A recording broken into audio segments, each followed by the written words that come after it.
ओम गणेशाय नमः। ओम नमः शिवाय। मैं निखिल ज्योतिष आचार्य आप सभी का मेरे चैनल पर पुनः स्वागत करता हूं। आशा करता हूं कि आप सभी स्वस्थ होंगे। महादेव की कृपा आप सभी पर सदैव बनी रहे। ये वीडियो वृषभ यानी कि टॉरस के लिए अत्यंत विशेष है, क्योंकि ये वीडियो है 4 से 10 नवंबर 2024 के साप्ताहिक राशिफल के बारे में। कैसा रहेगा आने वाला सप्ताह वृषभ के लिए। जो मेरा साप्ताहिक राशिफल होता है वो प्रमुखतः चंद्रमा और उनकी गति पर आधारित होता है। चंद्रमा एक ऐसे ग्रह हैं जो बहुत तेज भागते हैं, 2.25 से 2.5 दिन में राशि बदल लेते हैं, मन के कारक होते हैं, जिस भाव में जाते हैं उसको एक्टिवेट कर देते हैं और पूरे हफ्ते में कई ग्रहों के साथ कई भावों में जाकर कई राशियों के साथ संबंध बनाते हैं। इसलिए डे टू डे एक्टिविटीज़ पर चंद्रमा का प्रभाव बहुत ज़्यादा होता है और इसलिए साप्ताहिक राशिफल की विशेषता बहुत बढ़ जाती है। किस प्रकार से आने वाले हफ्ते को थोड़ा प्लान आउट करें, इन सारी चीज़ों को जानने के लिए, ज्योतिष के माध्यम से थोड़ी सी गाइडेंस प्राप्त करने के लिए ये जो साप्ताहिक राशिफल है इसकी विशेषता बहुत होती है। यदि आपकी लग्न राशि या चंद्र राशि वृषभ है, दोनों ही गाइडेंस के लिए इस राशिफल को देख सकते हैं। जहाँ से आप ज़्यादा रिलेट करते हैं, जहाँ से आपको ज़्यादा रिलेट करता है वहाँ से, या जहाँ से ज़्यादा सूट करता है वहाँ से देखिए। टेक्निकली बस मैं ये कहना चाहूँगा, अलग अलग राशिफल नहीं बन सकते। जहाँ से आपको लगता है कि हाँ आपको ज़्यादा गाइडेंस प्राप्त होती है वहाँ से देखिए। मेरा मत है लग्न राशि देखेंगे तो अच्छा रहेगा। तो शुरुआत करते हैं। चंद्रमा की हमने वृश्चिक तक तो बात कर ही ली थी पिछले हफ्ते। इस बार वो 5 तारीख यानी कि मंगलवार के सुबह को राशि परिवर्तन करेंगे और आपके अष्टम भाव में आकर बैठ जाएंगे। अर्ली मॉर्निंग होगा ये, और 7 तारीख शाम के 6 बजे तक यहीं पर रहेंगे। चंद्रमा का अष्टम भाव में आना एक प्रकार से अच्छा नहीं माना जाता। अनिश्चितता बढ़ती है। धनु में है तो एंग्जाइटी भी होगी, और शकट योग भी बन गया तो थोड़ा सा कार्य भी आपके डिले होंगे। अब बात यह है कि चंद्रमा पहले भी नीच के थे इससे पहले, लेकिन शुक्र का प्रभाव था, बृहस्पति की सीधी दृष्टि थी। अब वो शकट योग बन गया, यानी कि कार्य डिले होंगे। और अष्टम में क्योंकि चले गए चंद्रमा, तो यहाँ पर अनिश्चितताओं से हफ्ता आपका स्टार्ट होगा। कोई बड़ा निर्णय मत लीजिएगा, पैसों से संबंधित तो बिल्कुल भी नहीं, और वाणी पर भी बहुत नियंत्रण रखना है, क्योंकि ये सारी ही चीज़ें मिलकर आपको तंग करेंगी। मानसिक सेहत का ध्यान दीजिएगा और पारिवारिक सेहत का भी ध्यान दीजिएगा। घर में भी थोड़े से लड़ाई झगड़े हो सकते हैं। चंद्रमा मन के कारक हैं, फैमिली हैप्पीनेस के लिए बहुत इंपॉर्टेंट होते हैं, और माता जी की सेहत पर भी इस चीज़ का बुरा प्रभाव पड़ सकता है। तो इन सारी ही चीज़ों पर ध्यान देना है। जैसा मैंने कहा, हफ्ते का जो शुरुआती भाग है वो कुछ बड़ा करने के लिए बिल्कुल भी नहीं। नवांश कुंडली कह रही है आत्ममंथन का समय है, अपने आप को जानने का समय है। दशांश कुंडली कार्य क्षेत्र में स्ट्रेस दिख रहा है। बिजनेस, जल्दबाजी से बचिएगा, अचानक से चीज़ें बदलेंगी तो थोड़ा सा केयरफुल रहना है, तैयार रहना है। लव लाइफ में अनिश्चितता भी दिख रही है, और ऐसा लग रहा है कुछ लोग जानबूझकर आपके बीच में प्रॉब्लम्स क्रिएट कर रहे हैं, और वो बहुत हद तक सफल भी हो जाते हैं।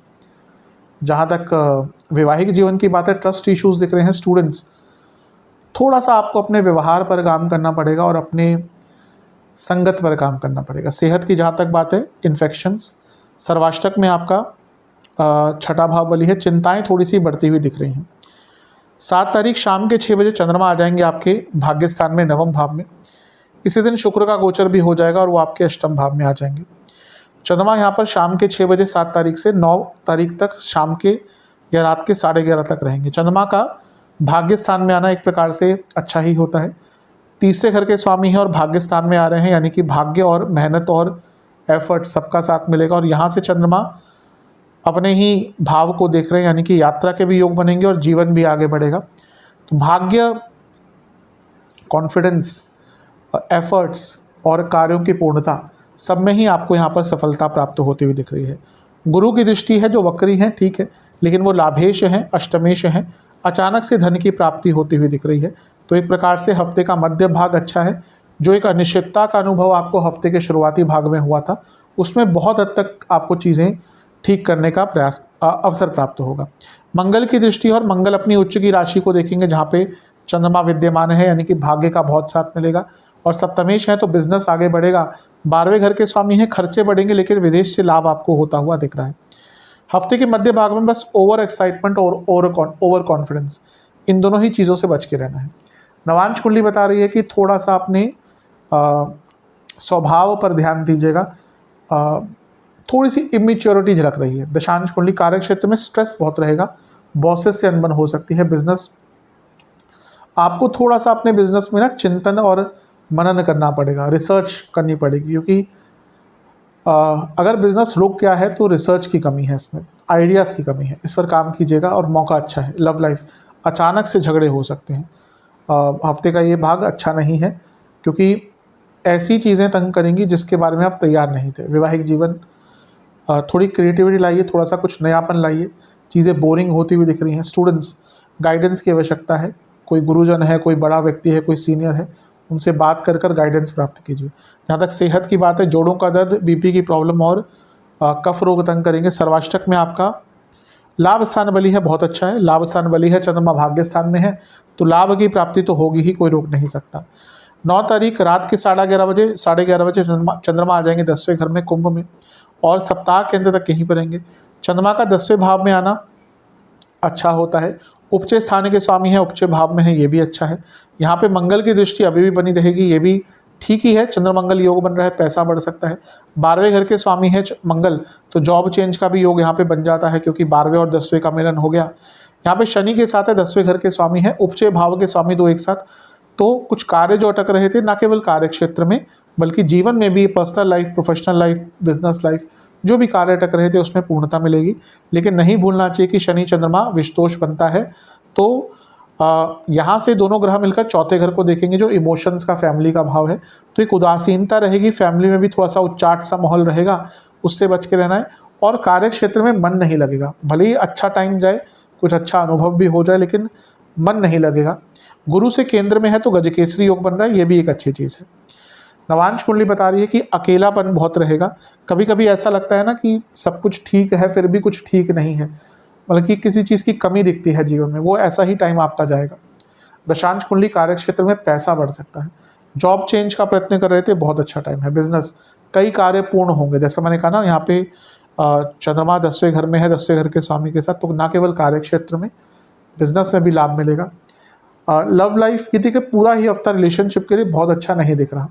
बर्डन सा लगेगा, कभी कभी ऐसा होता है ना कि रिलेशनशिप बर्डन सा लगने लग जाता है, और फिर व्यक्ति का मन करता है इसको छोड़कर कहीं भाग जाओ।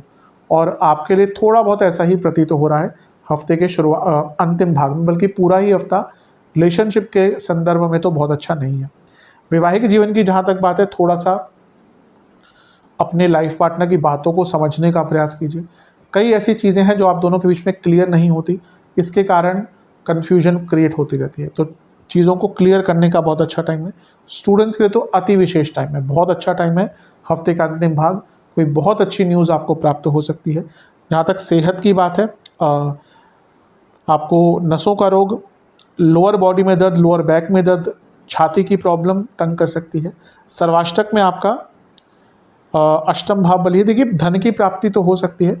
हफ्ते के अंतिम भाग में ना पर्सनल लाइफ और इमोशनल लाइफ, इस पर ध्यान दीजिएगा। घर में कोई भी बड़ी बात मत कीजिएगा, या कोई बड़ा निर्णय अचानक से मत ले लीजिएगा। उपाय के स्वरूप में आपको दुर्गा जी को खीर का भोग लगाकर एक बार उनकी आरती करनी है। आशा करता हूँ कि वीडियो काम आएगी। चैनल पर नए हैं, सब्सक्राइब कर लीजिए, वीडियो को लाइक कर लीजिए। मिलता हूँ अगली वीडियो में, तब तक के लिए ओम नमः शिवाय।